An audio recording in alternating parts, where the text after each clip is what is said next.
12 जुलाई को हमारे खुफिया एजेंसी द्वारा विशेष सूचना दी गई थी, जिसे बाद में जम्मू कश्मीर पुलिस द्वारा भी पुष्टि किया गया कि विदेशी आतंकवादियों की एक टोली केरन सेक्टर के माध्यम से घने जंगल और नालों के किनारे घनी झाड़ियों का लाभ उठाकर घुसपैठ करने की कोशिश कर सकते हैं।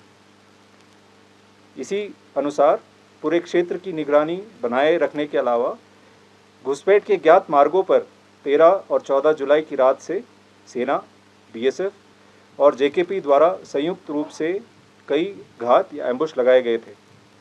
पूरे क्षेत्र में 24 घंटे सैनिकों द्वारा हाई अलर्ट बनाया रखा गया था।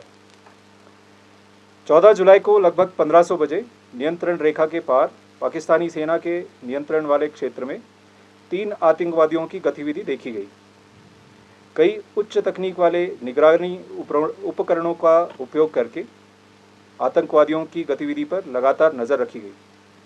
घने जंगल और खराब मौसम का लाभ उठाते हुए आतंकवादी नियंत्रण रेखा के पार घुस गए और बाढ़ की ओर बढ़ने लगे।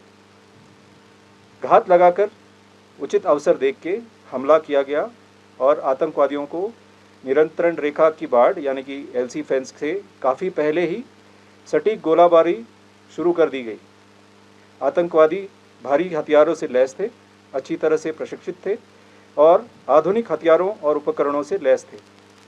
इसके बाद हुई भीषण गोलाबारी में 3 विदेशी आतंकवादियों को मार गिराया गया। इसके बाद क्षेत्र की विस्तृत तलाशी के दौरान बड़ी मात्रा में युद्ध सामग्री बरामद की गई।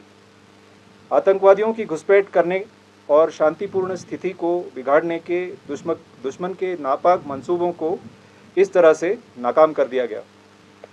भारतीय सेना और अन्य सभी सुरक्षा एजेंसी साथ मिलकर हमारे विरोधी की नापाक साजिश को हराने के लिए प्रतिबद्ध है और ऑपरेशन धनुष 2 की तरह ही जम्मू कश्मीर में सुरक्षा, संरक्षा और चिरस्थायी शांति सुनिश्चित करने के लिए किसी भी प्रयास को नाकाम करने के लिए हम हमेशा तैयार हैं और सतर्क हैं।